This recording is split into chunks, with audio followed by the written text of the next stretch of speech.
শ্রীকৃষ্ণ চৈতন্য প্রভু জীবে দয়া করি, সপার্ষদ স্বীয় ধাম সহয়ব করি।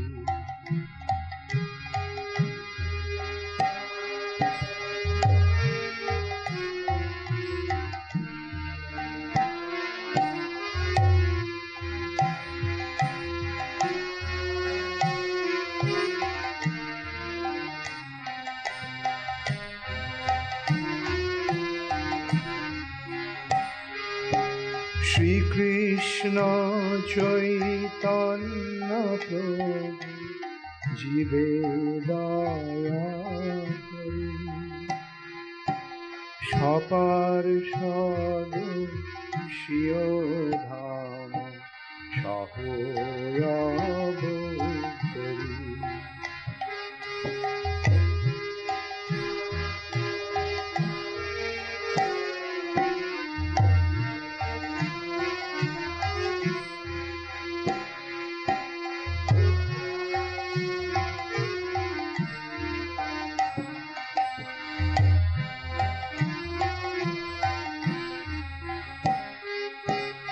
অত্যন্ত দুর্লভ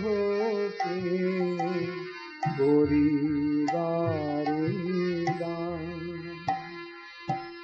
শিখায় শরণাগতি ভক্তের প্রাণ।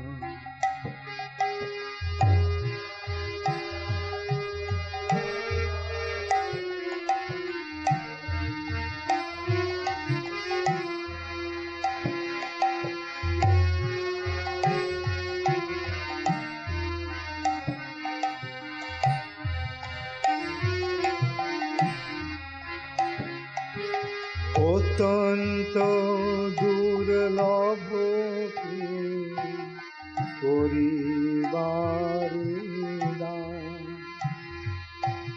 শিখায় শরণাগতি ভক্তের।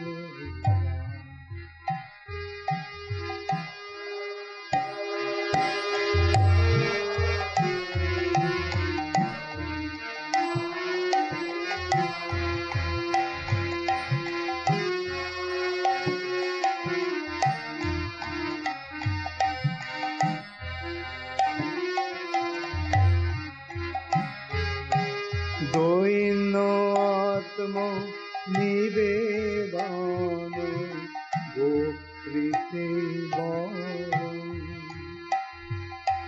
শিখায় শরণাগতি।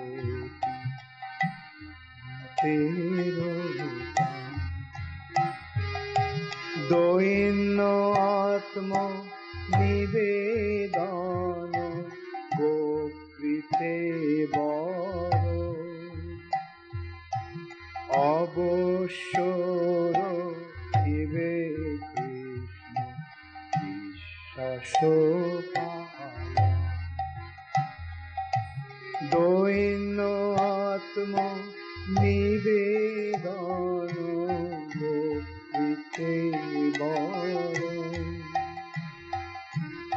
অবশ্য রহিবে কৃষ্ণ বিশ্বাস পায়।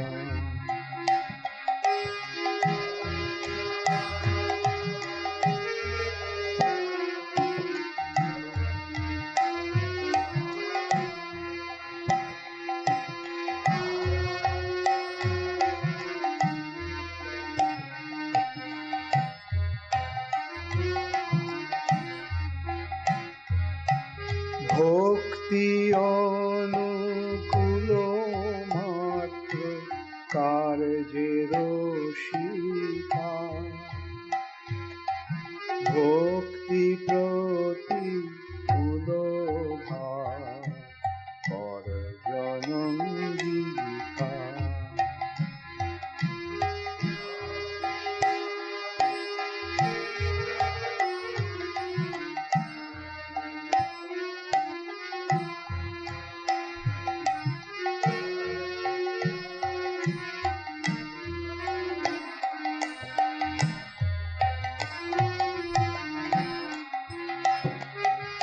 সরঙ্গ শরণাগতি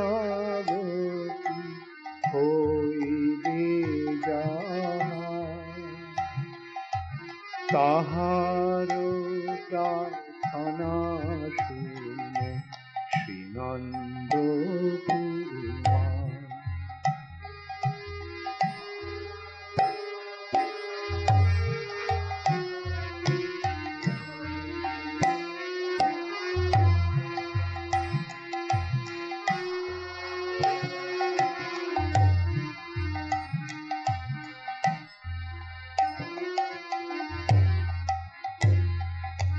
সরঙ্গ শরণাগতি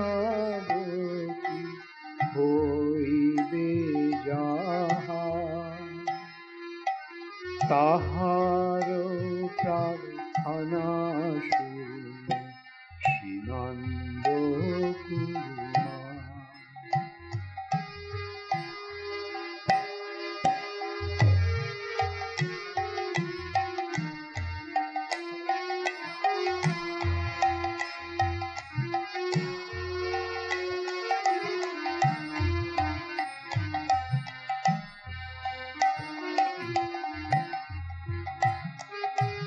রূপ সনাতন পদে দন্তে তৃণ করি, ভকতি বিনোদ করে পদ করি।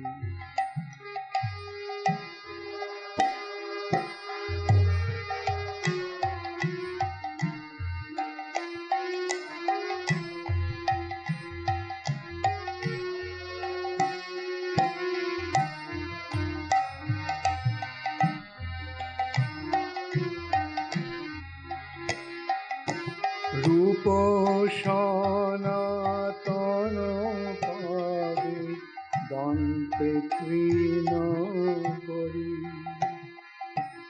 ভকতি বিনোদ করে পদ করি।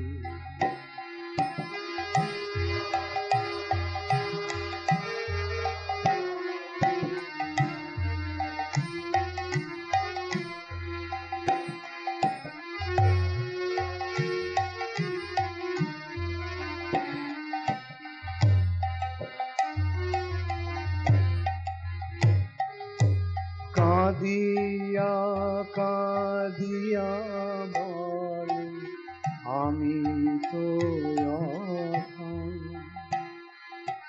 শিখায় শরণাগতি করো হে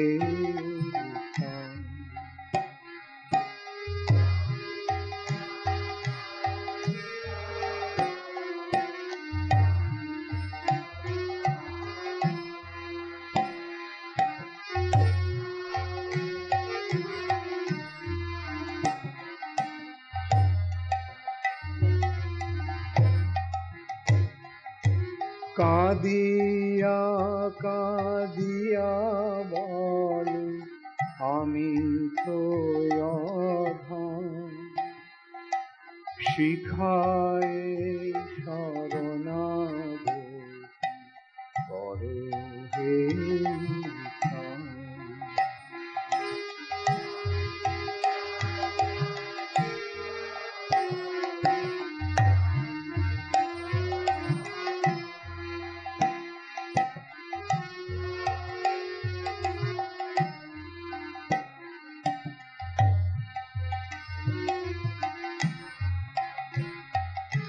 শ্রীকৃষ্ণ চৈতন্য প্রভু জীবে দয়া করি, সপার্ষদ শিরোধাম সহযোগ করি।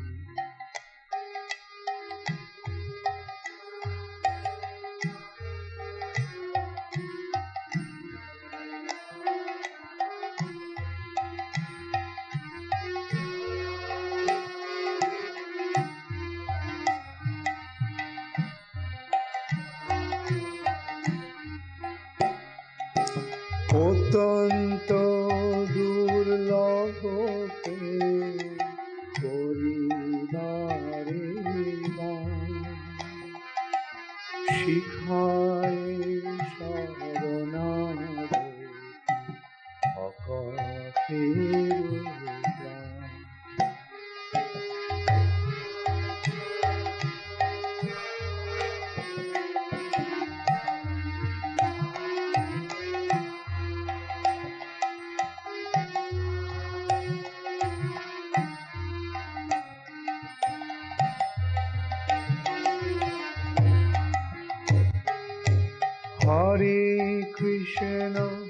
Hare Krishna, Krishna Krishna, Hare Hare, Hare Rama, Hare Rama, Rama Rama, Hare Hare.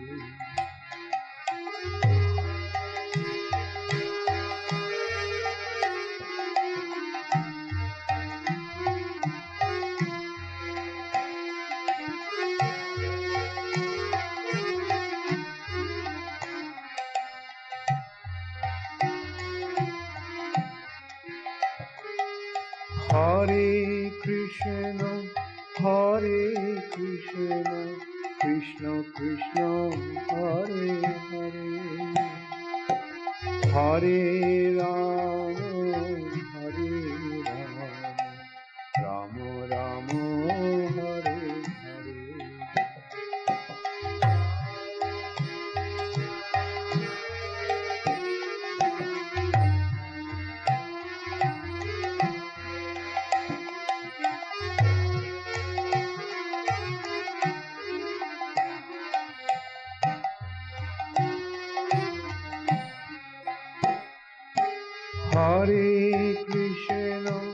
Hare Krishna, Krishna Krishna, Hare Hare, Hare Rama, Hare Rama, Rama Rama, Hare Hare.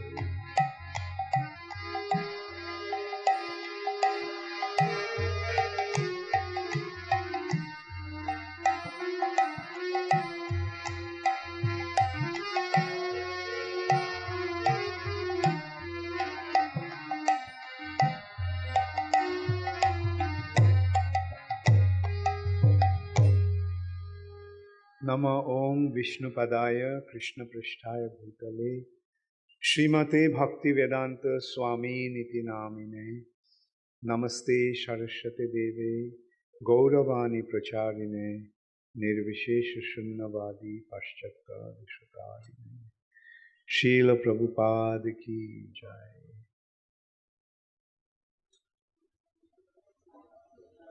So,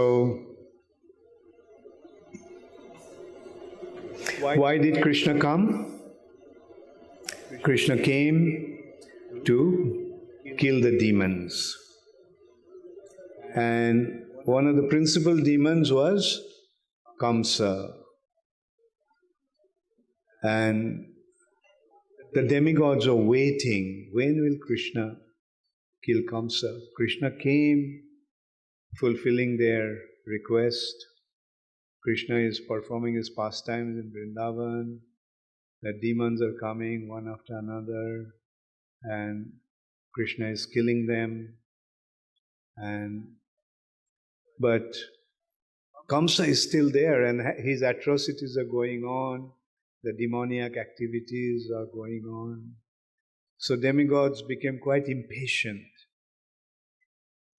When will Krishna kill Kamsa?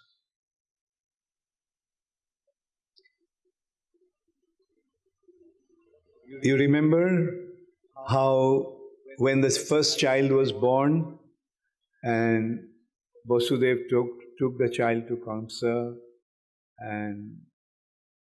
but Kamsa said, no, this child I don't have to be worried about.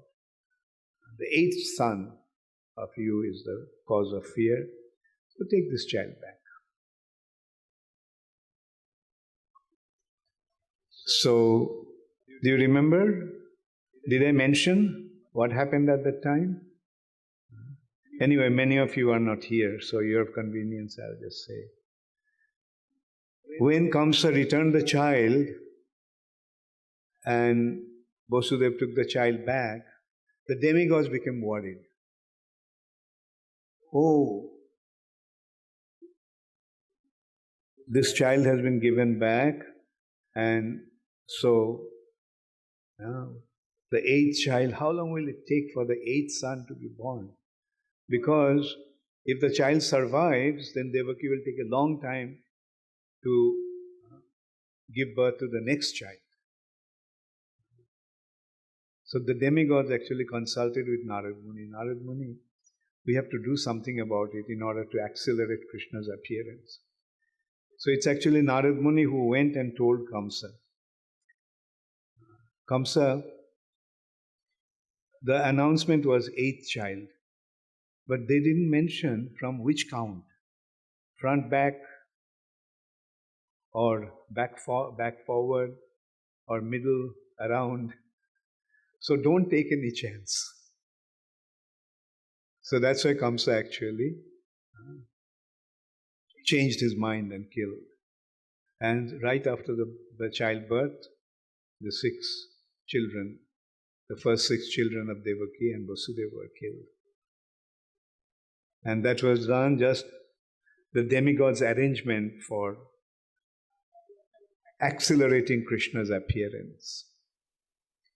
Then Balaram came, and then Krishna came finally. So here also they are concerned that what's happening? Krishna is not killing Kamsa. When will he kill Kamsa? So Narad Muni, please do something about it. So Narad Muni then went to Kamsa, and Narad Muni actually told Kamsa, Kamsa, this Krishna and Balaram are actually Vasudev's son. Balaram's seventh child was not a miscarriage. The seventh child was transferred to the womb of Rohini, and it came out as Rohini's son, Balaram. And the eighth child was not a daughter, it was this Krishna. And Vasudeva actually placed Krishna in Nanda's house and brought Nanda's daughter, who was Jogomaya, who appeared as Nanda Jashoda's daughter, he actually brought. So Kamsa was furious. He immediately unsheathed his sword and he was about to kill Vasudeva. Narad Muni stopped him. He said, look, the fear is not from Vasudeva. So by killing Vasudeva, what will you gain? Rather, Krishna will become even more angry. So don't try to, rather try to kill Krishna, because he is your actual enemy. He is the one who is destined to kill you. So Kamsa said, yes, but I'm trying to kill him so many ways. I'm saying one after this, invincible demons, and they all are failures, and they're losing their lives. See, I lost all my intimate associates, all those demons. They're gone one after another. Narad Muni said, look, Kamsa, the problem is when the enemy is too strong, then don't deal with the enemy one by one at a time. Gather all your force and bring your enemy within your domain, and then you try to deal with it. And that is why Kamsa actually arranged this Dhanurjagya, a big festival. And there was an announcement actually. Kamsa made an announcement. Whoever will be able to string the bow that he had given by Parashuram, then he will give him half of his kingdom. So being attracted by that proposal, many kings came, and so Kamsa decided to invite Krishna and Balaram. We heard that you two brothers are very expert in wrestling. So we are having this Dhanurjagga festival, and we'll have a cultural program. And in that cultural program, you can demonstrate your wrestling skill. With that invitation, he sent Akrura. And Akrura went. Akrura, although he was with Kamsa, but Akrura was a great devotee. And he thought it was such a wonderful opportunity to see Krishna. So he decided to go. And it's very beautiful the way Akrura arrived. Akrura arrived in Vrindavan. And in Vrindavan he saw Krishna's footprints on the ground. And he rolled on the ground that are marked with Krishna's footprints. And then he arrived in Nanda Maharaja's house, and Nanda Maharaj worshipped him, and he was very happy to come there, seeing Krishna Balaram. And he disclosed that your Kamsa is inviting you to the festival, and in order to entertain him, entertain everybody, but actually it is a ploy to kill you. Krishna and Balaram just laughed. Oh, Kamsa is going to kill us. Balaram, do you want to accept Kamsa's challenge? Balaram said, yeah, sure. Let's go straight away. But in the meantime, the news spread everywhere that Akrura came to take Krishna and Balaram to Mathura. And all the gopis became very, very upset. No, Krishna, you cannot go. And you see, the point here is, the proposal was that Krishna and Balaram would just go for one day to attend the festival. But the gopis were so attached to Krishna that they couldn't even tolerate 1 day's separation. What to speak of 1 day's separation? They could not tolerate the separation of the wink of an eye. The eye, when it blinks for a fraction of a second, and for the time they couldn't see Krishna, they used to complain. They used to criticize Brahma. What kind of body Brahma has created? Look, this body has eyes that blinks. And due to that, we cannot see Krishna for that time. So this was how intense was their love for Krishna. And so they even chastised Akrura. Krura means cruel. And Akrura means one who is not cruel. Oh, what a name you got, Akrura. You are the cruelest person on the earth. So this is how they were expressing their discontentment. Krishna expanded himself into all the gopis' forms and went to them personally, consoling them, but they won't listen. The next morning, Akrura is about to take Krishna and Balaram. They got into the chariot. The gopis surrounded the chariot and said, no way we are going to let you go. Some were holding onto the horses, someone was holding onto the back of the chariot, pulling it. And they were very determined not to let Krishna go. Some even was lying on the ground. Okay, if you have to go, if you have to take Krishna away from us, then over our dead bodies. So that is how intense was their love for Krishna. And Krishna consoled them. Don't worry, I'll come back.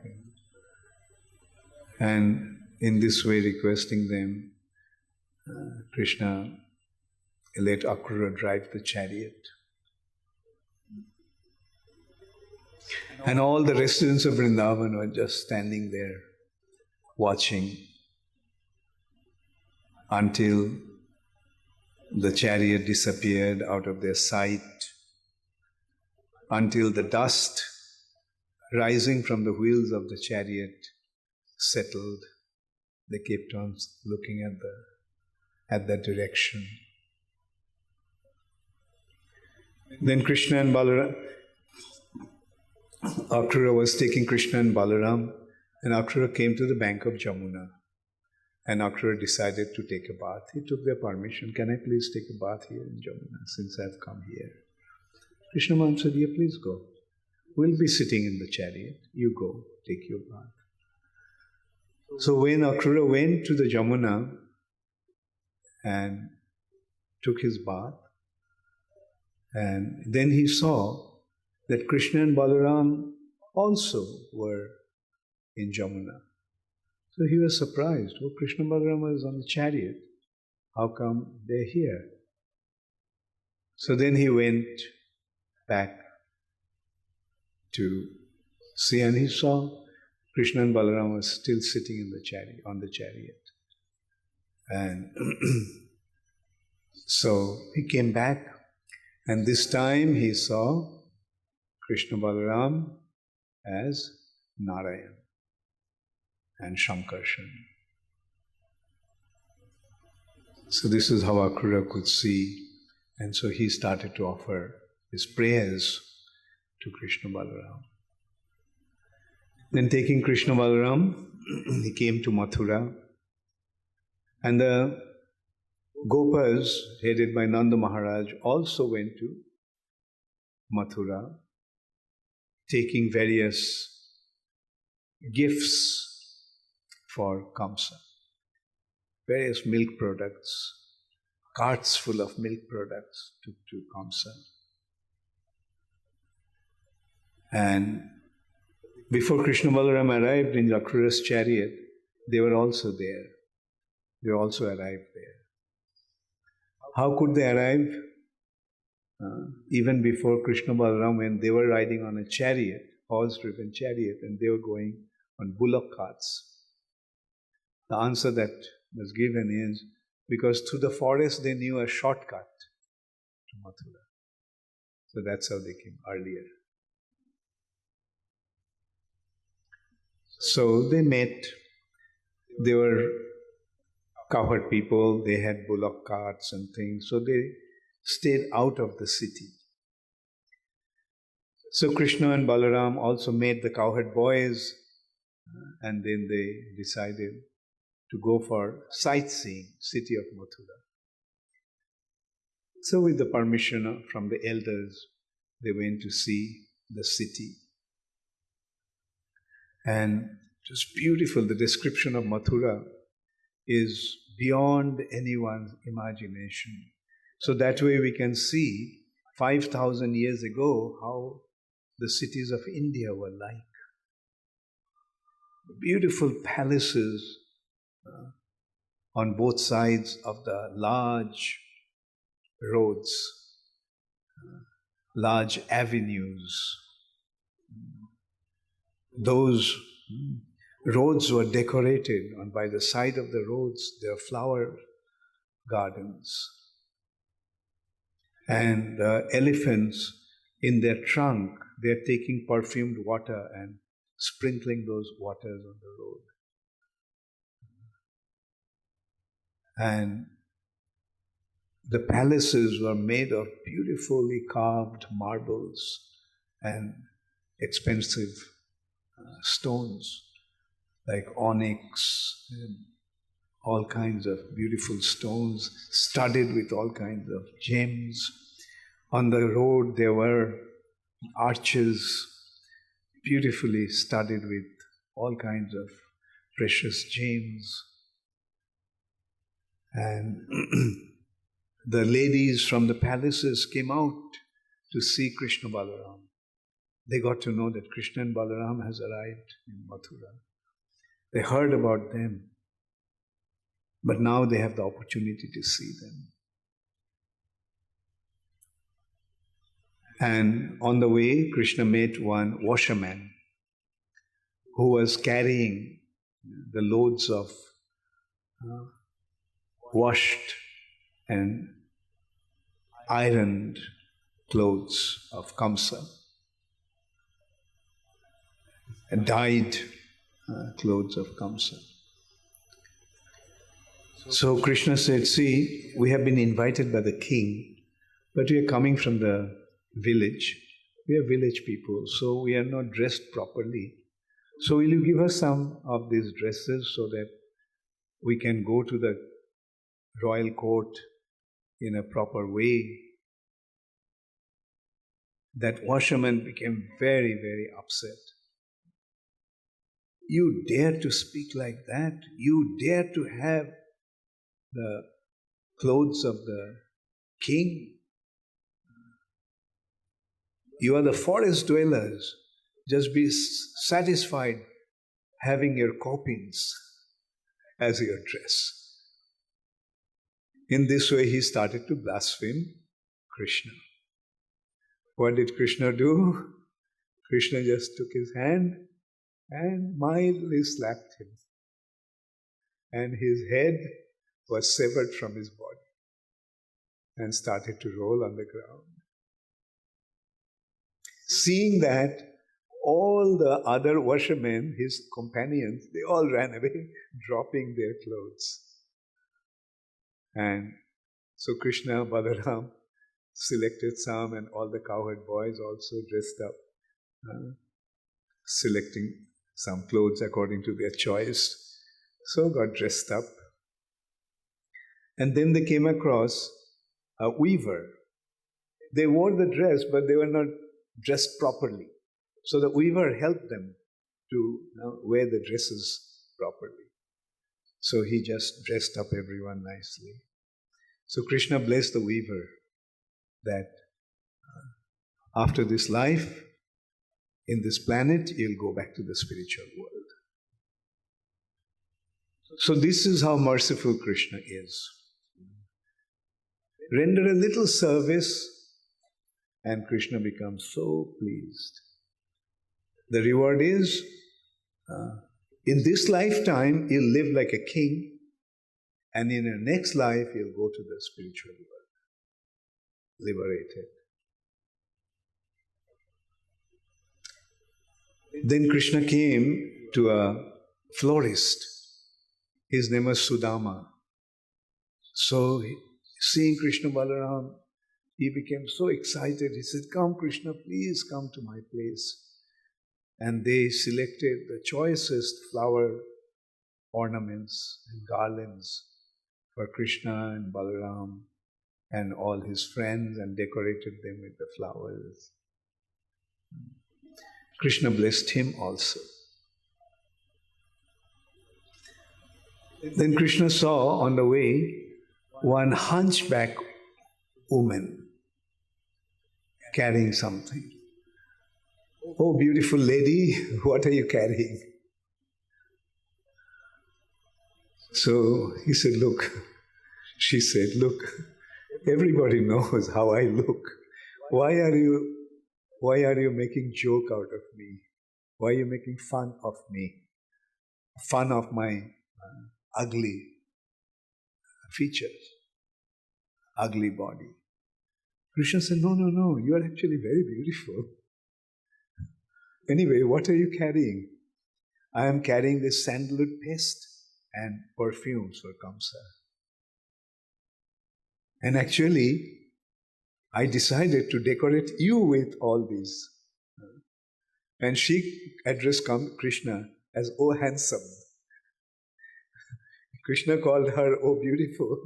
And she said, oh handsome, most handsome personality, which is of course true. I feel that the purpose of what I am carrying, the sandalwood paste and the perfume, is meant for you and you only.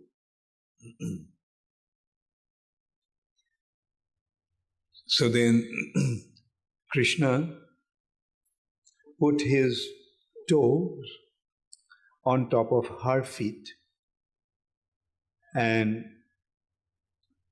he held her under her chin, and he gave a jerk.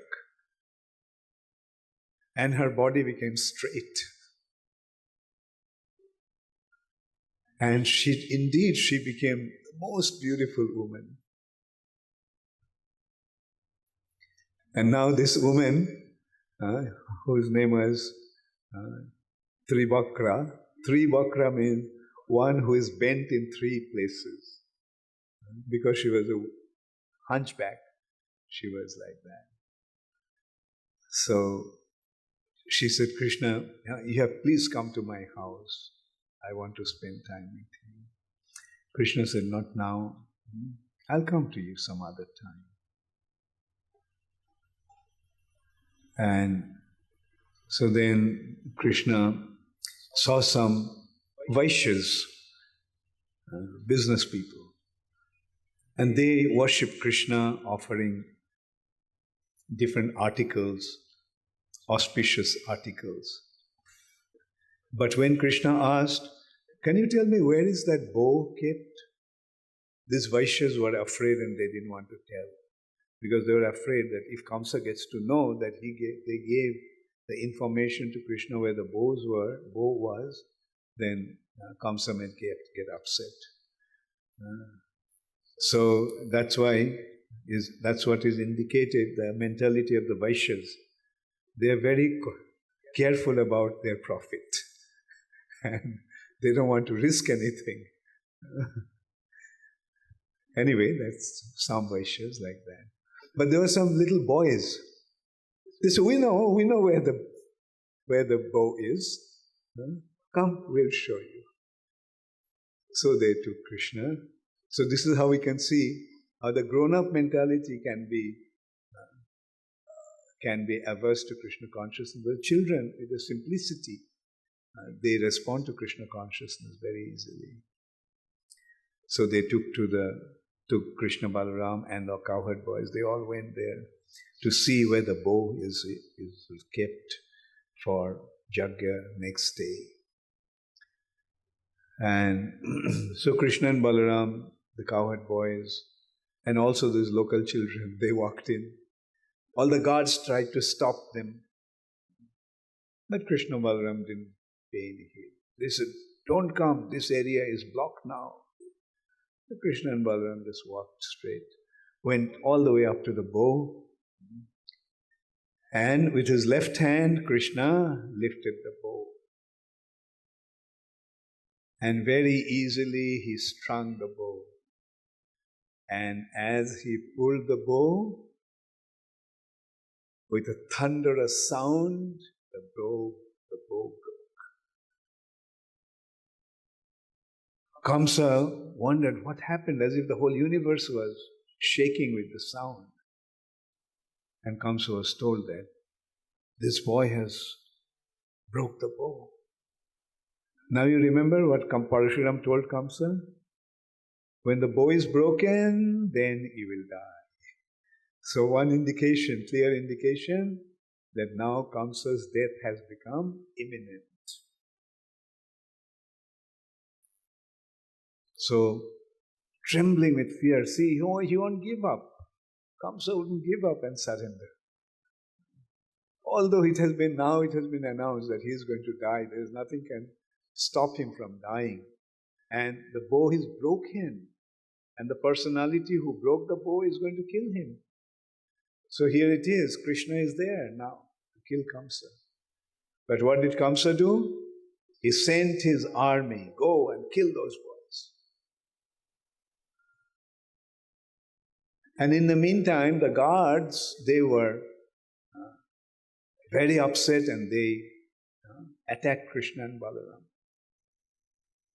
Now Krishna and Balaram took the half of the bow in their hands, and just using the half of the broken bow, he beat all the guards to death. Then the whole army came. Krishna Balaram easily killed the entire army. Thousands of soldiers were killed just by Krishna Balaram with this broken bow. So in this way, Krishna arrived in Vrindavan. Then after the sightseeing, they went back to where the cowherd people were. They were all waiting for Krishna Balaram. And that night, two persons couldn't sleep. One is Kamsa, because he was in total anxiety and he started to have all kinds of nightmares and all kinds of horrible visions. If whenever he got a little dozed off to sleep, he started to see that his body is moving without the head. Then he saw that when he jumped out, and then he saw his body is not casting any shadow, as if he has already become a ghost. And in this way, the whole night, he had all kinds of nightmares. He couldn't sleep the whole night. And the other person who couldn't sleep was Nanda Maharaj. He was in anxiety that now we are in Kamsa's domain. And who knows what Kamsa is going to do. Now that will he attack at night? And so this is how these two persons couldn't sleep. And then in the morning,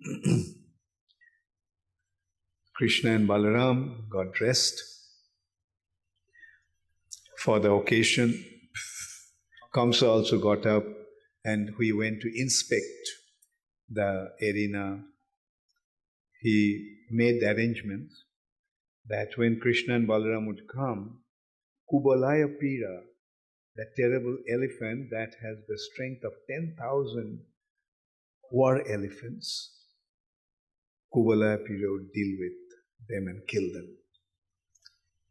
If Krishna can overcome that, then arrangement has been made that Chanur and Mushtika, two giant wrestlers, they are so, all these demons, as I mentioned, they're so powerful, they are not ordinary giants.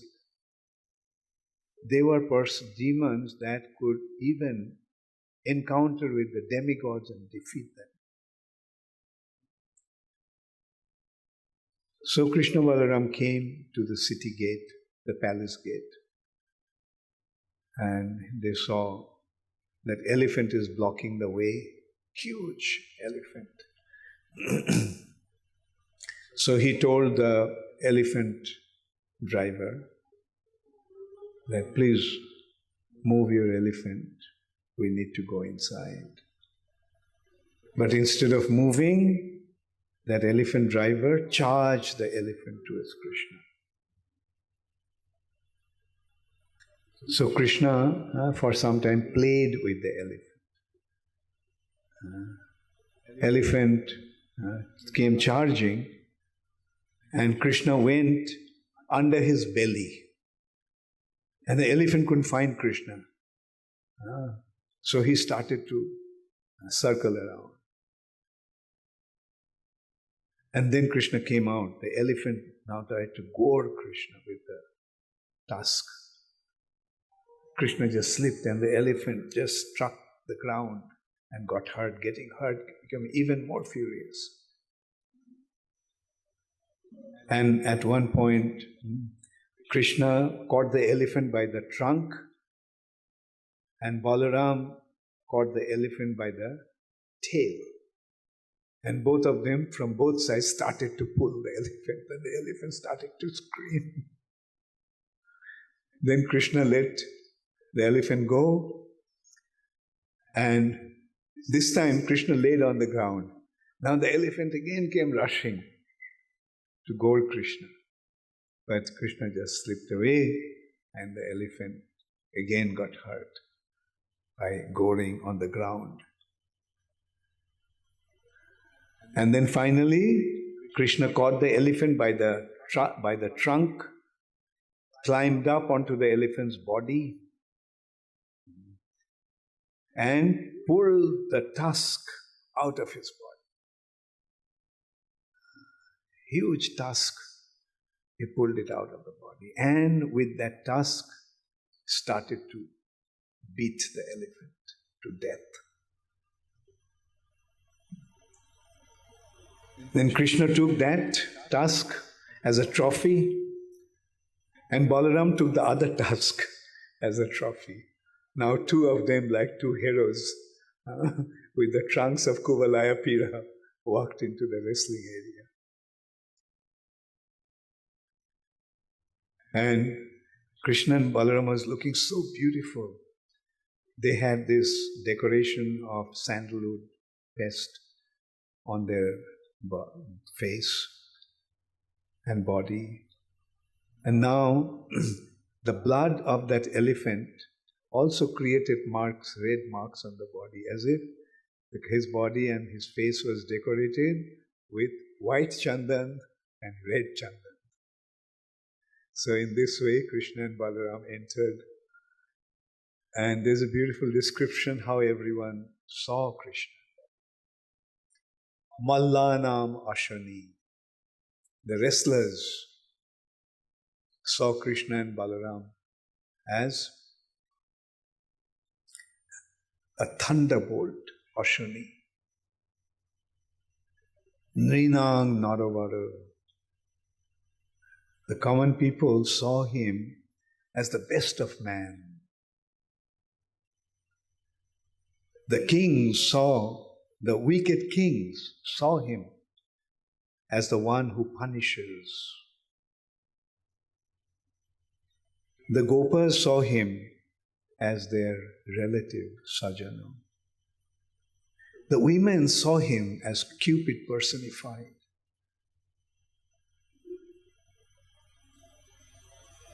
And in this way, Krishna Balaram entered. So then the wrestlers invited them, come. The goal of the citizen is to please the king.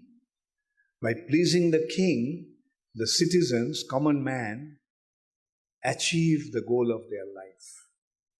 Because to please the king is the ultimate goal of life.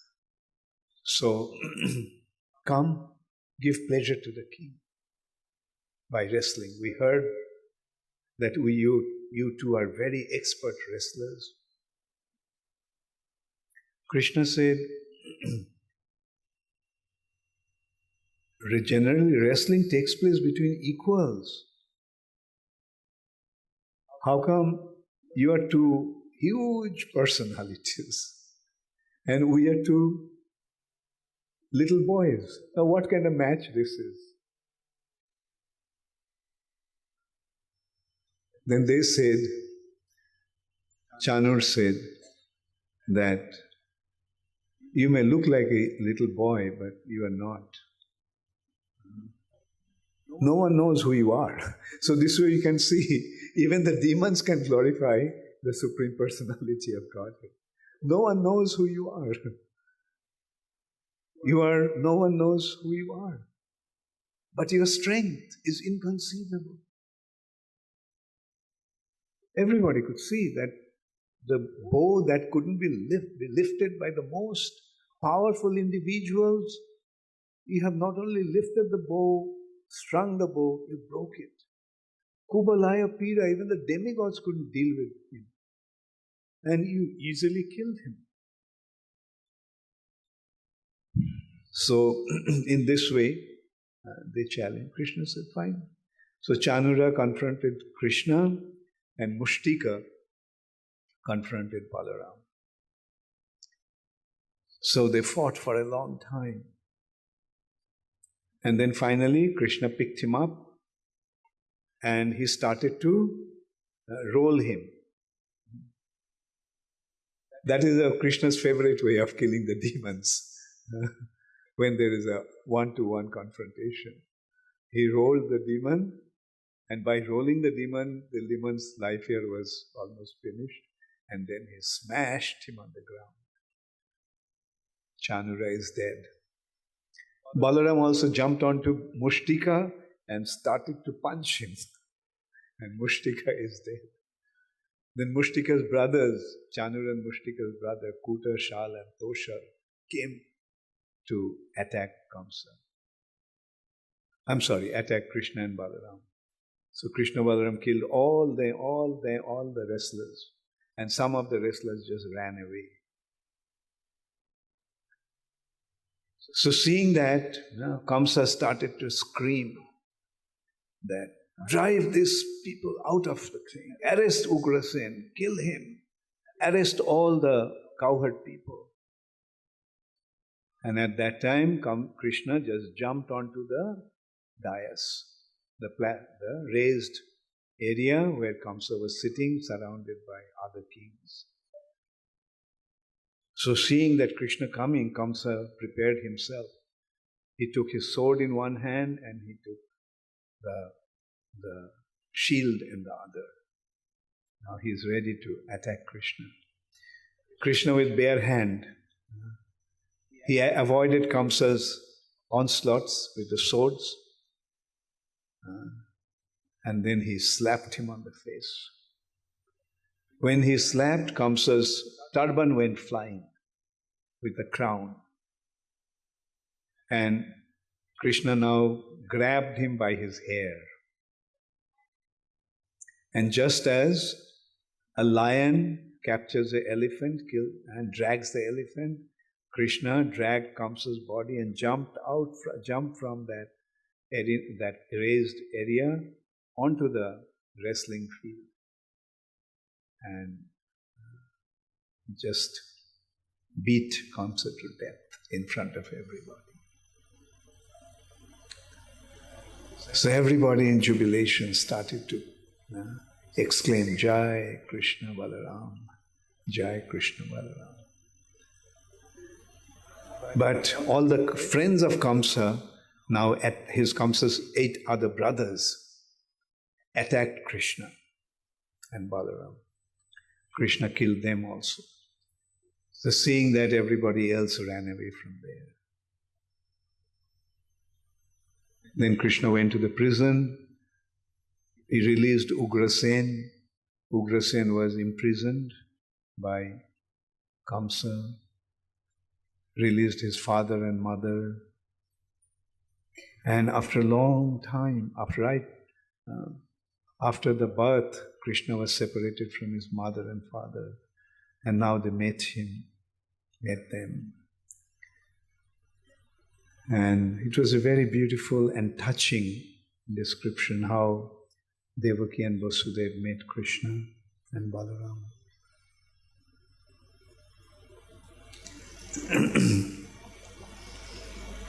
Then Krishna met Nanda Maharaj and told him that, look, after such a long time I came back to my father and mother, so maybe I stay here for some time and you go back. So although Nanda Maharaj didn't want to leave Krishna behind and go back to Vrindavan, he had to. Then Ugrasen and Vasudeva considered that Krishna, Balaram did not have proper Vedic ceremony, Upanayan, to study scriptures, Vedic scriptures. So Krishna Balaram's Upanayan was conducted. And then it was a consideration for Krishna Balaram's education. So Krishna and Balaram were sent to the house of the ashram of Sandipani Muni. Krishna stayed in Sandipani Muni's ashram, which is here, Avantipur, and stayed here for 64 days. And within these 64 days, Krishna and Balaram mastered 64 arts. Took one day to master one subject. And those subjects were varied. Not only studying different branches of Vedas, but even to learn how to use weapons, how to sing, how to dance. All these arts Krishna mastered in 64 days. Now Sandipani Muni when Krishna was about to leave, he was feeling very sad that when they were here, everything was so joyful and now they're going to leave. And so Krishna Balaram came and said, Guruji, Gurudev, what can I give you for as Guru Dakshina? So Sandipani Muni said, I don't need anything, but maybe I'll ask my wife if she needs something. Then Sandipani Muni went inside the house and asked his wife that these two boys are leaving now, they want to give some dakshina. Do you need anything? So Sandipani Muni's wife said that these two boys seem to be unusual. So let's ask something unusual from them. We lost our child in the ocean. So please ask them to bring our dead son back. So Sandipani Muni went and told Krishna and Balaram. Krishna said, fine, we'll do that. And so immediately two chariots came. And they drove to the ocean. And they called out the ocean storm. Come here. So he came and said, my Guru's son died here. Bring him back. The ocean said, no, I didn't take him. It was a demon called Panchajanya who actually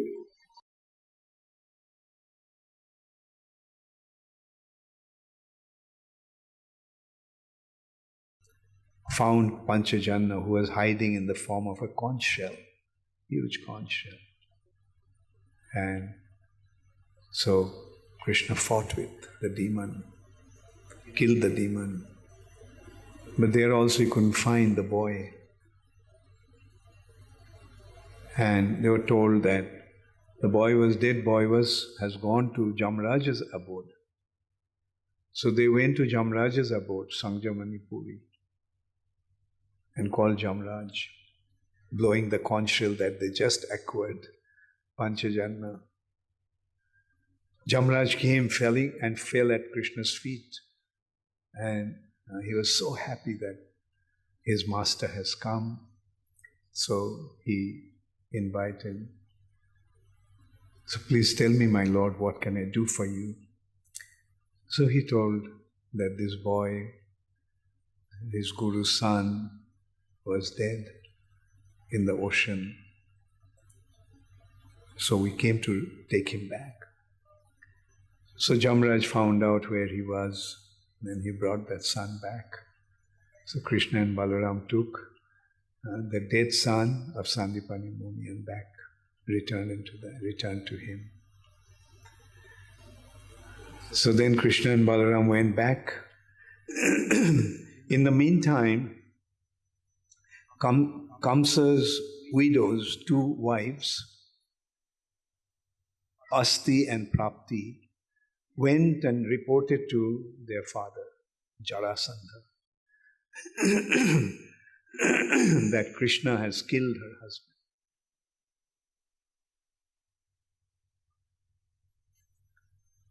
So Jarasandha then took a vow that I will make this world devoid of the Jadus. Saying that, he gathered 23 Akshohini soldiers.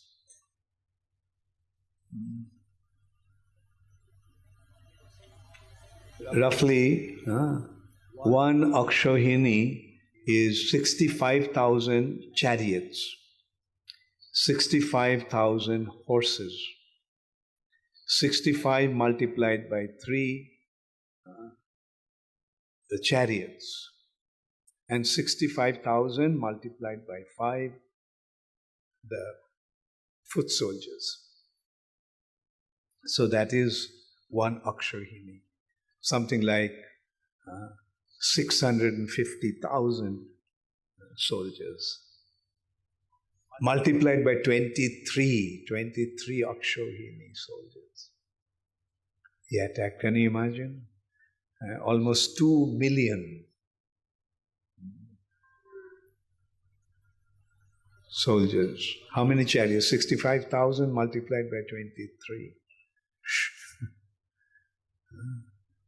Anyway, so many elephants, so many chariots, so many cavalries, so many foot soldiers attacked. Now, Mathura at that time practically didn't have any army, because this army they had, they all were Kamsa's people, so they all left. And there were very few Jadus and Vrishnis there. So,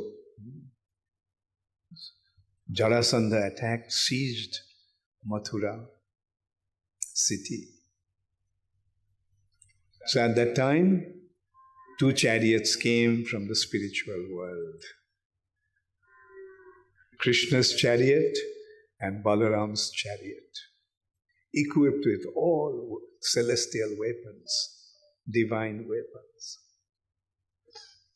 And Krishna and Balaram climbed onto the chariot and went in to the army of Jarasandha.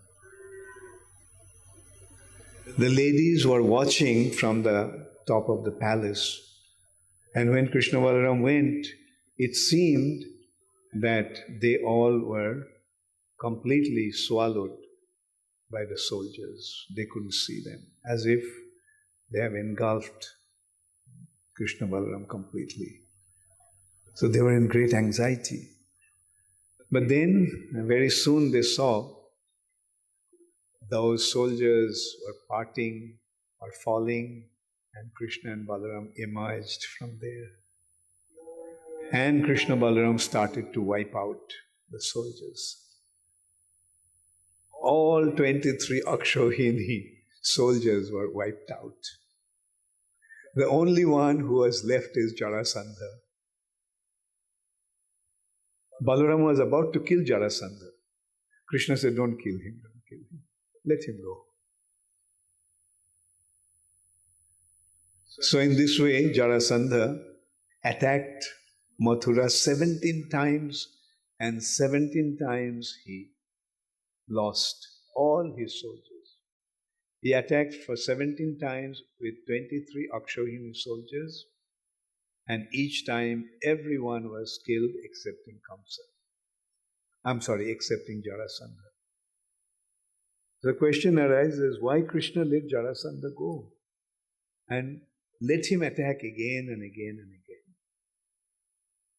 The answer is that Jarasandha was actually Krishna's recruiting agent. Krishna came to kill the demons. Jarasandha was collecting all the demons and bringing them to Krishna to be slaughtered. So that's why Krishna didn't kill Jarasandha.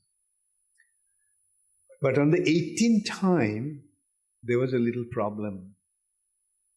There was another Javana king called Kala Javana.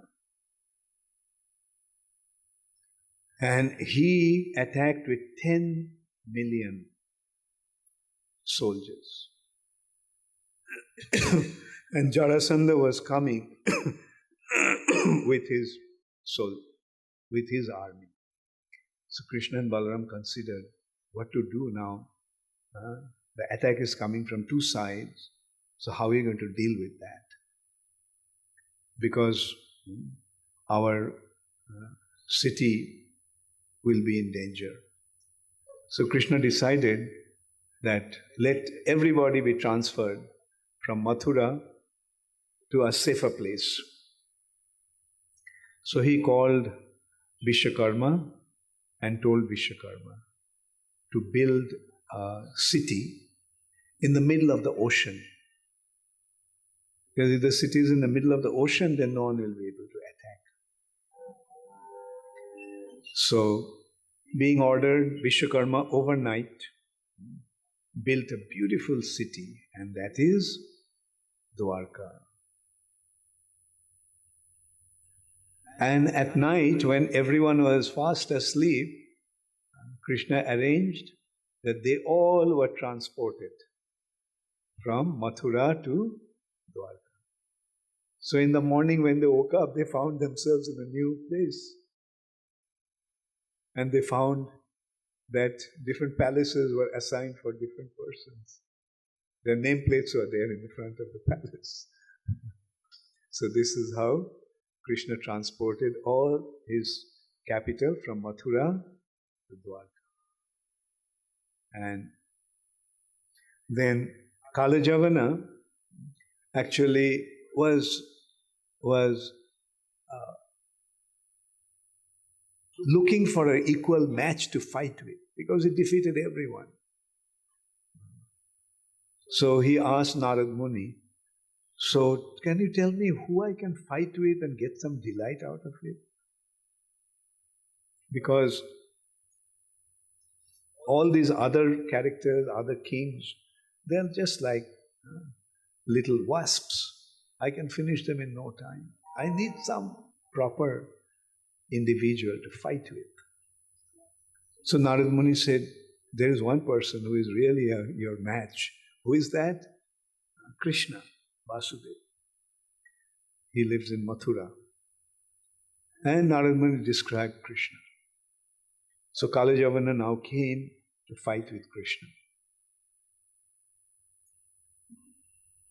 And Krishna, to confront with Kalajavana, just went alone, no weapon, nothing, barefoot, is walking towards Kalajavana. And Kalajavana saw that this person fits into Narad Muni's description. He realized that, so this is Krishna coming towards me. And he doesn't have any weapon. So I won't also use any weapon. He dropped his weapons. And so he was just waiting for Krishna to come. And Krishna came, and then he turned and he started to walk away from Kalajavana. And Kalajavana thought, oh, maybe he became afraid seeing me. And he changed his mind. He's running away from me. So Kalajavana chased Krishna. And it looked like Krishna is just casually walking and Kalajavana running full speed. But still he cannot catch Krishna. It seems just one step more and he would catch, but he can't. So in this way, running after Krishna, Kalajavana came. Krishna came to one cave and he entered into that cave. So Kalajavana also, chasing him, went inside the cave. Now in the cave he saw that somebody is lying on the floor. So in the darkness he thought that this must be Krishna. Now he is lying down here in the cave. Okay. Now I got you. So he just kicked that sleeping person.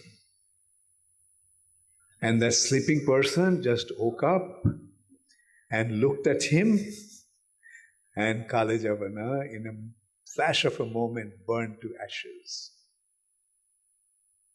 Now who is this person?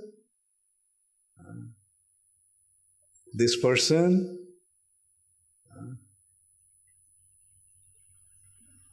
who knows? Muchukunda. So do you all know who Muchukunda was? Muchukunda was a king, the son of Mandhata. And he was fighting with the demons on behalf of the demigods.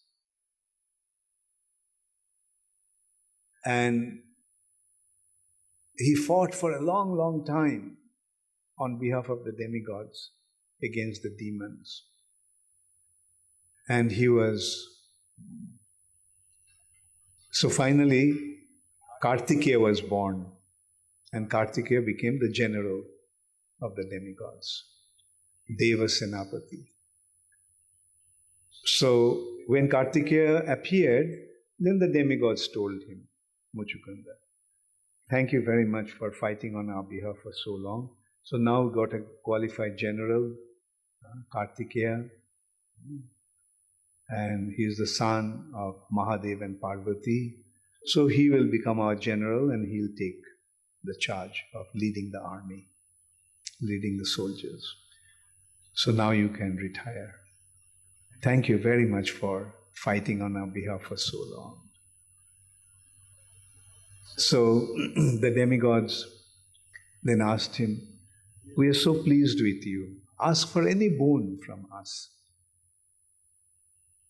Muchukunda said, I am so tired. All I want is to sleep. For fighting with the demons for so long, I've become so tired. I just want to sleep. And if anyone breaks my sleep untimely, then just by my glance he'll be burnt to ashes. So Krishna knew about that. So that's why Krishna went into that cave where Muchukunda was sleeping. And when Kalajavana came, he woke up Muchukunda, and Muchukunda looked at him, and by his glance, Kalajavana was burnt to ashes. So this is how Krishna got rid of Kalajavana, and he wiped out Kalajavana's army. Millions of soldiers were wiped out. Now Krishna is going to deal with Jarasandha. He came again with 23 Akshohini soldiers. But Krishna was wiping out all these demons that Jarasandha brought. But this time the demons that came with Jarasandha to support him, they were not meant to die now. They had some more time to act in Krishna's pastimes. That's why this time Krishna didn't kill them. Who were there? At that time, there was Shishupal, Dantavakra, Vidurat, Pondraka, Duryodhan. So this time Krishna decided not to kill them, but Krishna went to the battlefield and he ran away. So Jarasandha thought that because of fear of him, that he is now running away. So Krishna running and Jarasandha and his army chasing Krishna. But Krishna and Balaram running. They came to a mountain called Pravarshan Mountain. And they entered into the mountain. So Jarasandha's soldiers looked for Krishna everywhere but couldn't find. But they saw Krishna and Balaram entered into the mountain region. So Jarasandha decided, set the mountain in fire. Let us burn Krishna and Balaram. So the whole mountain was set on fire. So then Krishna and Balaram climbed onto the top of the mountain, and from there they jumped and landed in Dwarka. So that's why Krishna, in the 18th time during Jarasandha's attack, Krishna ran away from the battlefield. Therefore, he is, what's Krishna called? Ranchor.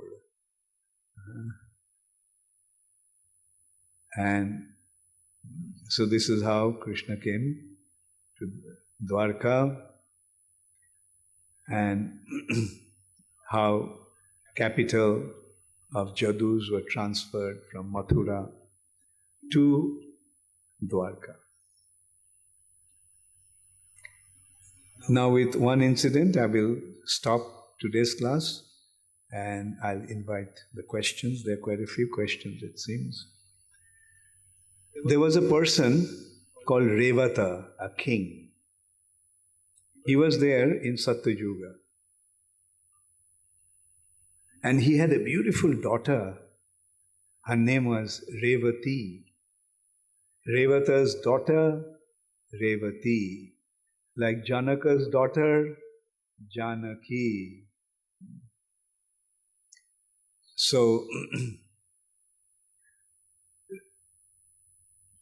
Revata was quite concerned to find a suitable match for his exceptional daughter.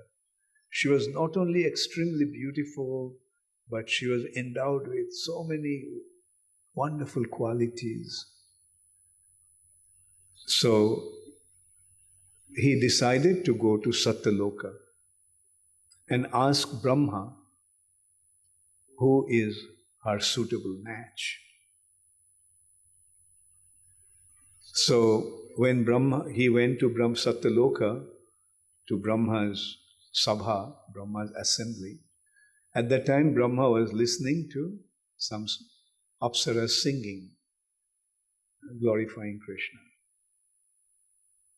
So he waited because Brahma is listening to the song, so he didn't interrupt. So after the music stopped, he approached Lord Brahma and asked him, "Can you please tell me who is the suitable match for my daughter?" Brahma said, "Look, this few minutes that you waited for me here, so many kalpas, so many yugas went by. So none of the people you knew is there anymore. None of your relatives are there anymore. Everything is gone. Anyway, now it was the end of Dwapar Yuga. And now Balaram is there, the Supreme Personality of God. And he is the suitable match for your daughter." So then Revata with his daughter came to Balaram and offered his daughter in marriage to Balaram.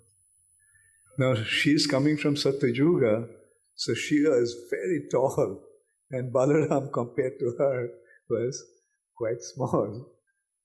So how can that be a match? She is so tall and he is so small. Balaram said, "Don't worry." So he took his plow and he put the plow on her shoulder and just pulled.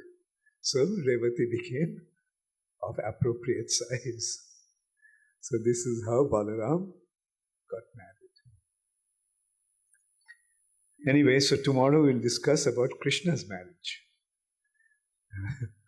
Krishna married 8 principal queens, so we'll discuss about that. So actually tomorrow is the last day. And Garga Samhita is so big with so many descriptions. So anyway, as much as we can cover, we will see. So, thank you all very much. Jai Shri Shri Radha Madhava ki Jai. Jai Shri Shri Radha Madan Mohan ki Jai. Srila Prabhupada ki Jai. Shamaveto Bhakta Vrinda ki Jai. This question is from Ananda Gauranga Das. Where is Ananda Gauranga? Okay. Hare Krishna Guru Maharaj, thank you for explaining the difference between Krishna's transcendental pastimes and apparently similar acts of mundane people. My question is, Krishna's dealing with gopis is not immoral, but how do we understand that Lord Ramchandra did not accept more than one wife as Lord came as Marjada Purushottam? Is Lord speaking about the social Marjada? Kindly elaborate. Yes, that is the difference between Sri Ramchandra and Krishna Chandra. Lord Ramchandra came to establish Marjada of the scriptures. And Marjada of the scriptures means appropriate act. And in order to teach everybody the appropriate action, appropriate act, he himself acted to establish the Marjada of scriptural injunctions and moral and the sense of morality. Whereas Krishna is Leela Purushottam. Leela Purushottam means that Krishna is concerned only about his pastimes. Krishna is acting, see, the difference is Ramchandra was acting to establish, to teach others. Ramchandra was acting for others to learn.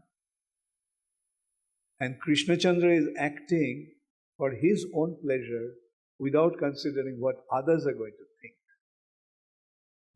So that is the difference. That is why Krishna's pastimes, in order to enter into Krishna's pastimes, we have to be very, very careful about who Krishna is. That's why Prabhupada was very emphatic. Recognize Krishna through Bhagavad Gita. Then recognize Krishna through Srimad Bhagavatam, first 9 cantos. And then only enter into the 10th canto. Because in the 10th canto can be quite bewildering, because Krishna is looking like a human being and apparently he's acting like a human.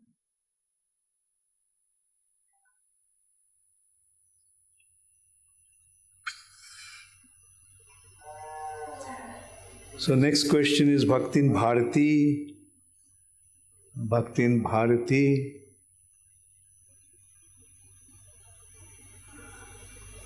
She is not there. Okay. Please accept my most humble obeisances. All glories to Srila Prabhupada and to your lotus feet. Thank you for such blissful pastimes.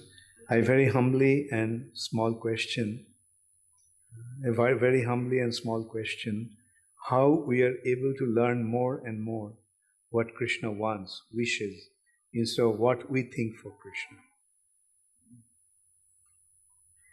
The best way to learn initially is by hearing from others, other advanced devotees, other spiritual masters, and act according to that instruction. Don't decide for yourself what you want Krishna to do or you think Krishna will want. So act under the instruction of the spiritual masters. And then at a more advanced stage, you will see that Krishna is directing you from within as a super soul. But until then, just follow the instructions.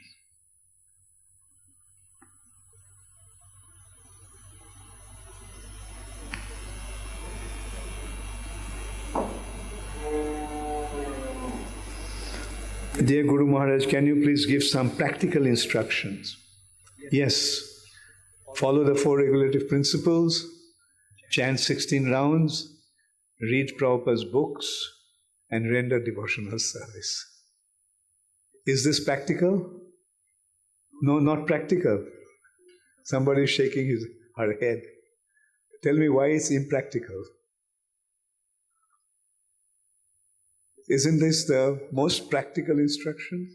And if you follow these instructions, Prabhupada said, you'll go back to Godhead. So what more do you want?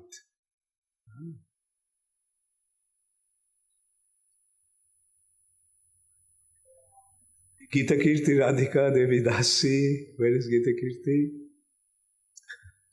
Hare Krishna. You must be jet lagged, yeah? You traveled the whole day yesterday and came here last night. Gita Kirti just all of a sudden decided to come here. And from New York, New Jersey, she took a flight and flew straight to Indore, and last night at midnight she came here. Thank you for coming.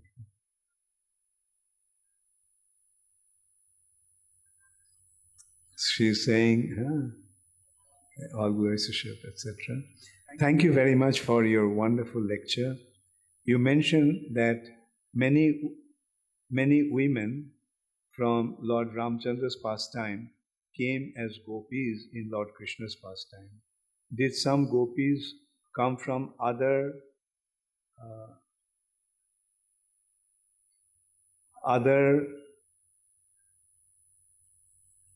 what is that? Other avatars.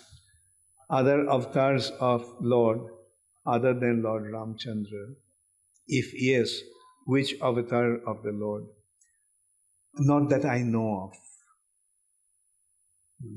The only one that I can think of is the Vedas personified. They actually approached the Lord. I don't know whether they approached Krishna or they approached Ramchandra. They said that through the Vedic conclusion we understand that your pastime in Vrindavan is the highest. So they were actually addressing Krishna. Your pastimes in Vrindavan is the highest. And your relationship with the gopis is the highest. So we theoretically understand, but how are you going to have the practical application of that? So then Krishna says, okay, in my pastimes you will come as gopis. But in other ones, not that I know of.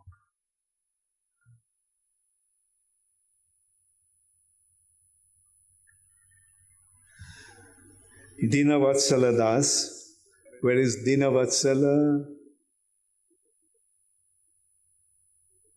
Okay. Thank you. Hare Krishna Guru Maharaj, Dandavat Pranam. We hear that Jarasandha was very favorable to Brahmanas and used to worship Lord Vasudeva, Vishnu also. My question is, why he couldn't recognize Lord Krishna, non-different from Lord Vishnu? Was this worship of Lord Vishnu done in some sort of negative spirit? Yeah. You see, this way we can find that many of the demons were worshipping Vishnu, like Jarasandha. He was respectful towards the Brahmanas. And they accepted Vishnu, but they didn't accept Krishna. That's why they are demons. So Chaitanya Charitamrita makes a point, very heavy point actually. If somebody accepts Krishna but doesn't accept Chaitanya Mahaprabhu, they are also fall in the same category as Jarasandha and Shishupal. Alright? So yes, I'll try to describe that also about Jarasandha's nature, worshipping the Brahmanas and so forth.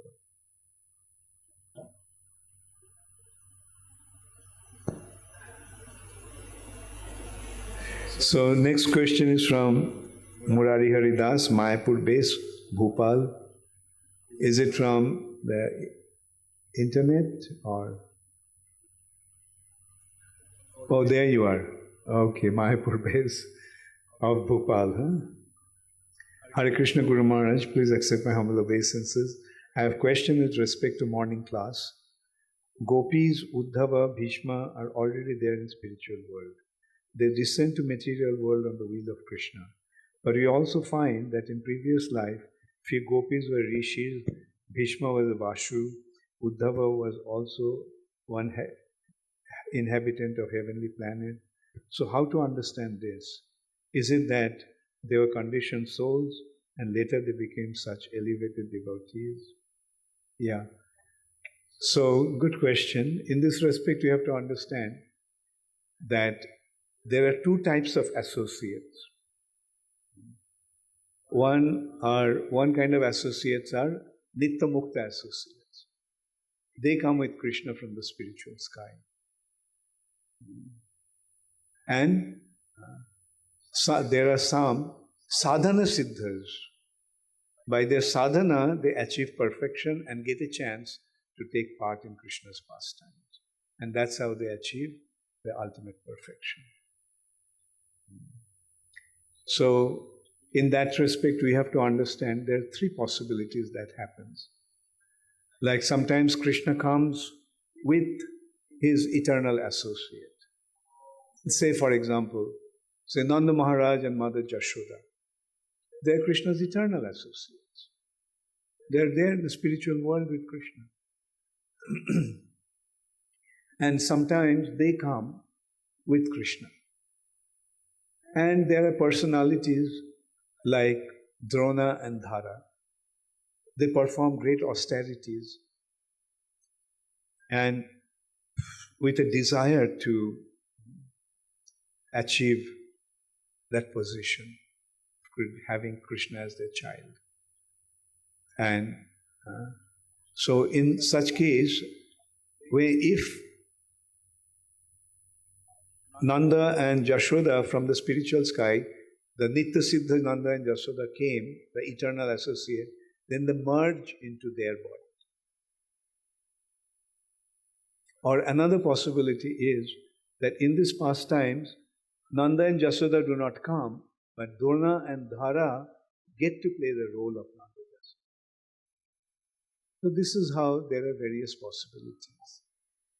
But the point is, yes, there are two types of associates, Nitya Siddha associates and Sadhana Siddha associates. Sadhana Siddhas are elevating from this planet, this platform, material nature, to that spiritual position, and sadhanas and Nitya Siddhas are already situated in the spiritual world as the Lord's eternal associates. Okay, there are quite a few questions. Rimchim. Where is Rimchim? Okay. Hare Krishna, respected Guru Maharaj. I have deity and I am serving them before I came into ISKCON. Unknowingly, knowingly, I would have committed many offenses. Please give me guidelines regarding the deity serving and what should I do now. Which deities do you have?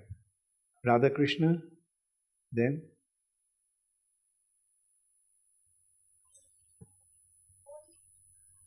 Only Krishna. Okay, since you have been worshipping him, keep on worshipping. Alright? And how do you worship? How many times you offer Aratik and Bhoga? Maharaj, I offer Krishna thrice, like in the breakfast. Are you working or studying? No, I'm like right now I'm not doing anything. I'm still searching a job. You are? I'm still searching a job. I see. So now that you are at home, you are able to offer 3 times Bhoga and Arati. Right? Yes. But when you get a job, then what will you do? So Guru Maharaj, I offer the breakfast to Krishna. Then for the afternoon, I keep mishri or some dried when I go to office. And in the night, then I come, I again make the dinner, milk or something. How will you feel if I invite you and just for lunch give you some mishri?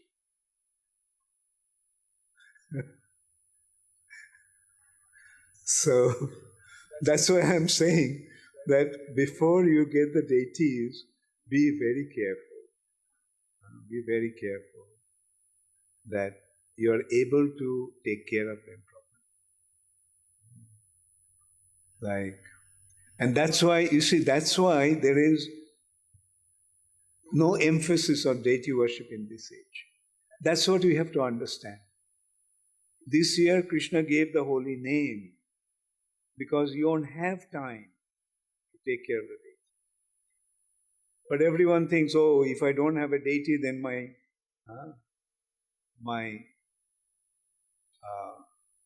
devotional service is not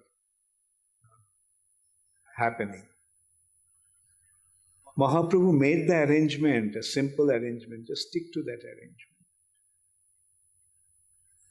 And if at all you have to have deities, then have Gaur Nitai deities. They'll be happy just if you chant the holy name. Anyway, were you here when I responded to the aunt's question this morning?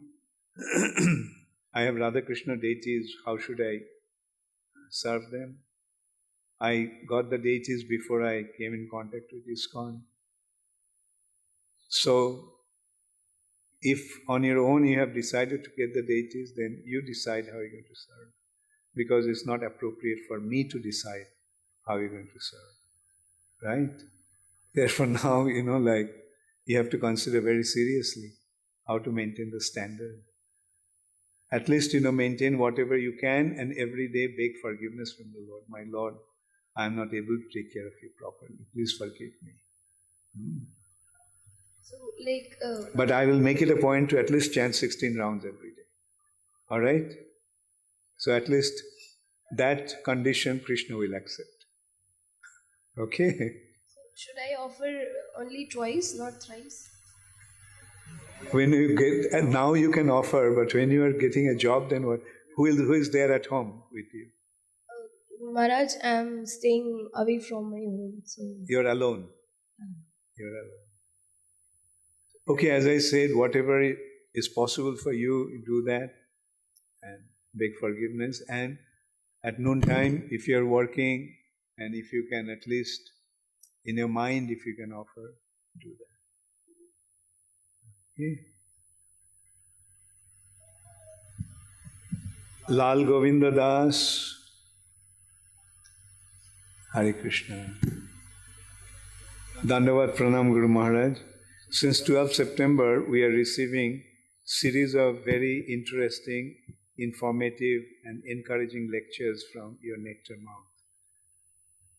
Every word from your mouth is nectar, which insist on us to sustain spiritual life in spite of having obstacles.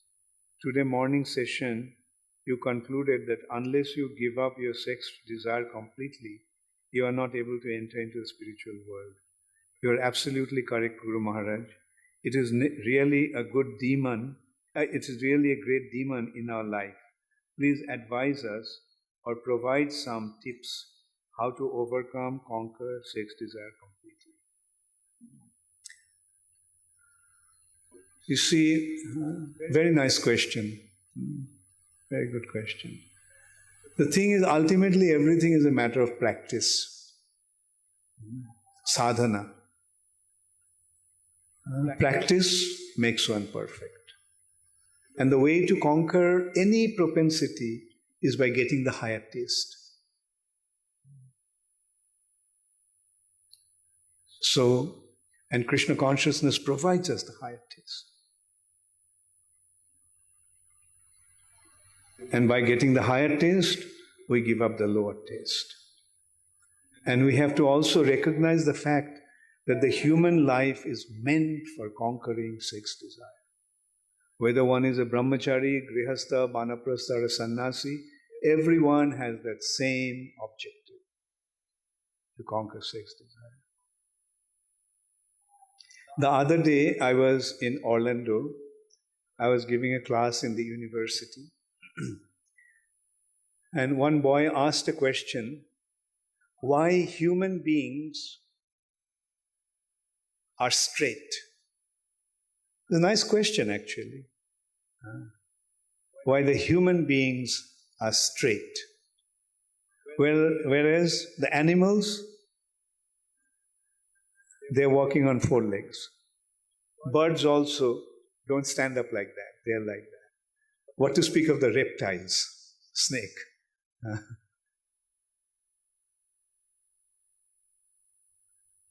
And my answer to that was that human life provides the opportunity to achieve spiritual perfection. And according to yoga, the spiritual perfection is related to the spiritual energy which is situated at the base of a vertebra, called Muladhar, according to yoga. And there the spiritual energy is in a coiled up form. Therefore it's called Kundalini. And the purpose of human life is to make the Kundalini energy or the spiritual energy to rise through different chakras and come to the top of the vertebra, the brain center, which is called Sahasrara, 1,000-petaled lotus. Now the thing that happens with most of the people, the spiritual energy rises and goes out of the body through sexual intercourse. It cannot rise. It is just being drained out from the base of the vertebra to the next chakra and goes out of the body. Now consider, if you have to make the energy rise, what you have to do?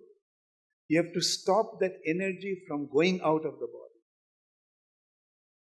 And that is why maintaining celibacy or abstaining from sex indulgence is so important for human beings. Unless and until one conquers sex desire, he cannot make spiritual advancement. Now the thing is that the yogis do it artificially, try to do it. And in this age it's not possible at all. But with devotional service, it happens automatically. As you make spiritual advancement more and more, your spiritual energy will rise. And that is how it will give the higher taste. And it will go. And as it goes, as we make spiritual advancement, it goes from one chakra to another. One chakra is opposite to our genitals. The next is opposite to our navel. The next one is opposite to our heart. Next is opposite to our neck. Next is opposite to our middle of our eyebrows. And then finally, the top of the head, the brain center. And for a devotee, it will happen as you practice the process, it will happen automatically. And that's why it said, by getting the higher taste, you'll automatically abstain.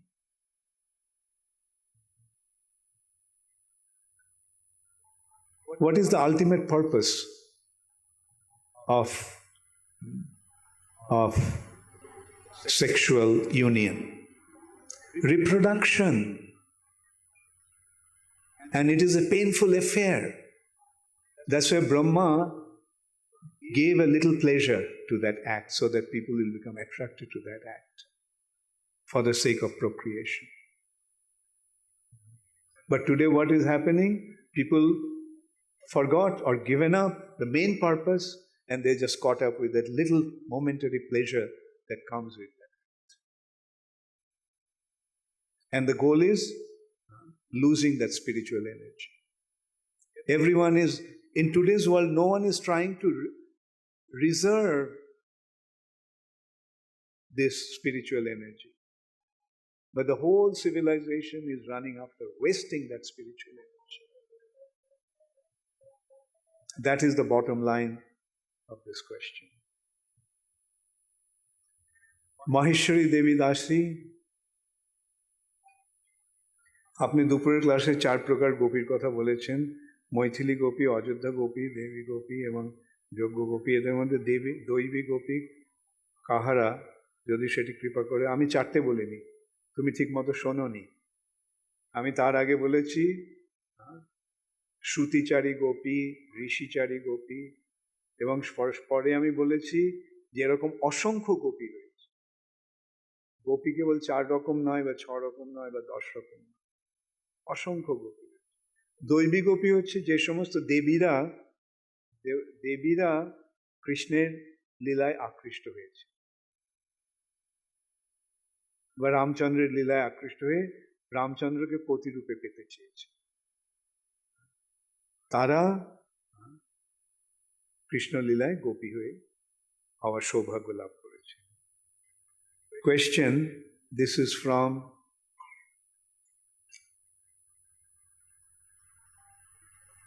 Ramchandra Nair. Okay. Is there any difference in ego and false ego? Ego is false ego. Because it is false identification, therefore this false aspect has been added to that. It's for our understanding. We have in Sanskrit, there are two expressions. Ahankar. Ahankar means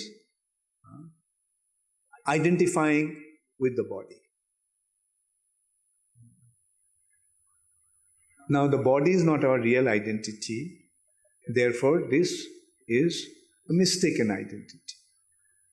And Prabhupada translated that as false ego. Ego means false ego. Ego means ahankar. And the other thing is sarup, our actual spiritual identity. Okay? My professional background in the army has created pride in doing everything I do.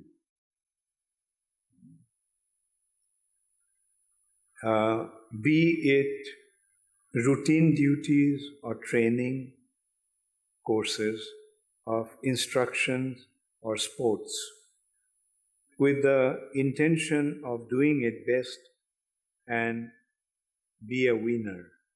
Please advise me on how to use this pride offenselessly in Krishna consciousness without hurting other devotees. Good question. Like we have certain tendency due to our background. But Krishna consciousness is so wonderful that we can use every propensity in Krishna consciousness. The only thing is that we have to do it for Krishna. So as you are saying, taking pride in doing what you are doing. So yes, take pride in doing whatever you are doing as a devotee of Krishna. Don't take the pride because of you are going to get the benefit or the outcome of that pride. Do it for Krishna. And yes, devotees are proud. Like one such a beautiful example is Angad went to Ravana as a messenger of Lord Ramchandra. Now, generally, the messenger should be treated with respect, but Ravan did not show him any respect, even didn't offer him any seat. So Ravan was sitting on a very high seat, and Angad came as Ramchandra's representative, Ramchandra's doot, to convey some message to Ravan. So, and what did Angad do?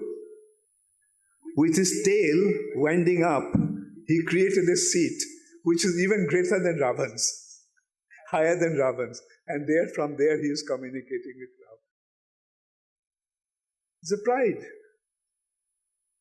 I am Lord Ramchandra's servant. And you are a rascal demon. Who do you think you are? So yes, devotees have pride. In a way, I can say, although Srila Prabhupada was the most humble person, but sometimes I would see, it would appear that Prabhupada is the most proud person. One day in Bombay, I was sitting at Prabhupada's lotus feet. We are sitting in the balcony of Prabhupada's room, facing the temple. And Prabhupada, just like that, he just commented, I am the richest man in the world. What a statement. I am the richest man in the world. And Prabhupada explained that not only what I am doing is a display of my wealth. I have 10,000 people prepared to give their whole life to me. Who is there that has this kind of loyalty, this kind of asset? Isn't it a proud statement? Yes. It's the pride of a devotee.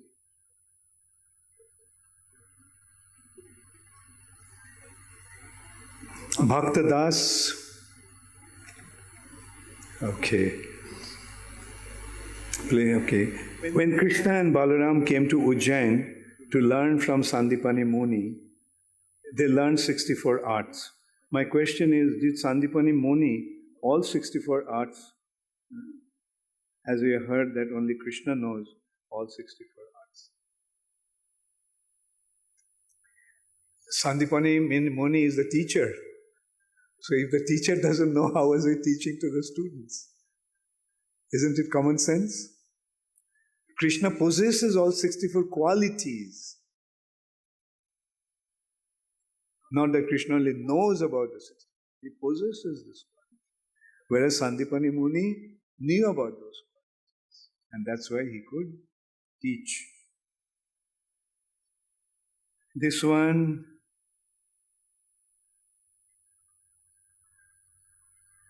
no name, it seems. Okay.